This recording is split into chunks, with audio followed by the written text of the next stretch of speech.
Thank you, Chris Matthews, and welcome to a special abbreviated version of Connected. I'm Ron Reagan. Monica Crowley, by the way, is on vacation.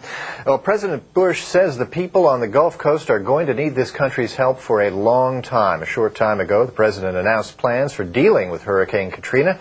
Here's President Bush, a short time ago, from the Rose Garden. The challenges that we face on the ground are unprecedented.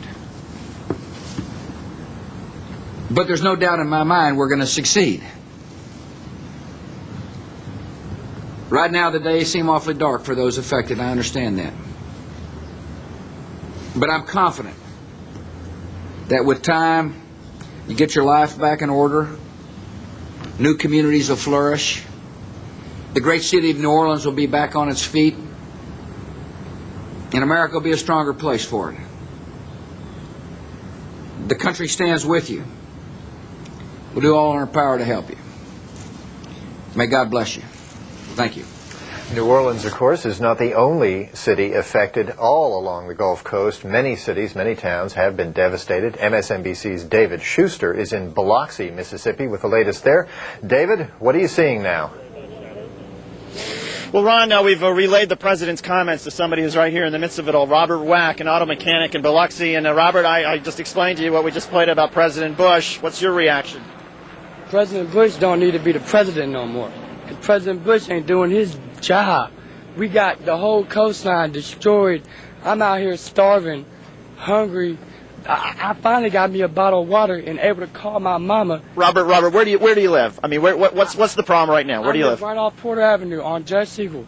And I mean, my apartment's still standing, but I ain't got no hope. I'm finna leave. If I can get gas and leave, I mean... So you need gasoline, you're not getting gasoline, what else? The police are buying up every drop of gas that is out there. They're mobbing the stores and they won't let no one get no gas. I'm stuck here now because I ain't got no gas. I'm looking at that black car back there and I'm finna go get me some gas. Believe that, and it ain't looting, it's surviving. As you can see, Ron, it's surviving. It's a pretty grim situation here. We just talked to somebody else, Robert. Thank you. We just talked to somebody else who we had talked to one of the funeral home directors earlier. Said there's the coroner's office, for example, is overstaffed, doesn't have enough staff, and as a result, there are bodies that they can't pick up because the coroner's got to sign off. And you've got funeral home directors that want to pick up the bodies, and we just talked to somebody else whose uncle is lying in their front yard and has been there for 2 days, and they want to deal with that, but they can't because right now, of course, everyone's focused on trying to bring in supplies, trying to bring in water. Clearly, everybody stretched thin here, Ron, and the emotions now are pretty raw down here in Biloxi. David, I was noticing that. Your friend Robert there seems pretty upset about things, and you can understand that. My concern now is I'm thinking night is coming on there in Biloxi and, of course, the whole Gulf area. Is there concern that as things get darker and there are no lights, no electricity, that real chaos could break out? There is a concern, Ron, because with each passing hour, I mean, the food that people had stockpiled, a lot of it, of course, washed away when the waters came up and people had to survive on their roofs.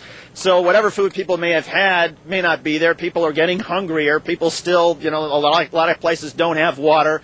Gasoline, as you heard, is a primary issue. People can't get around. And I can't tell you the number of people, Ron, we've met who have kids, little kids who are screaming and yelling, who they're hungry. I mean, it's a really tough situation, and while it's great, as these people say, that maybe help is on the way, the immediate situation is with each passing hour the situation gets more dire.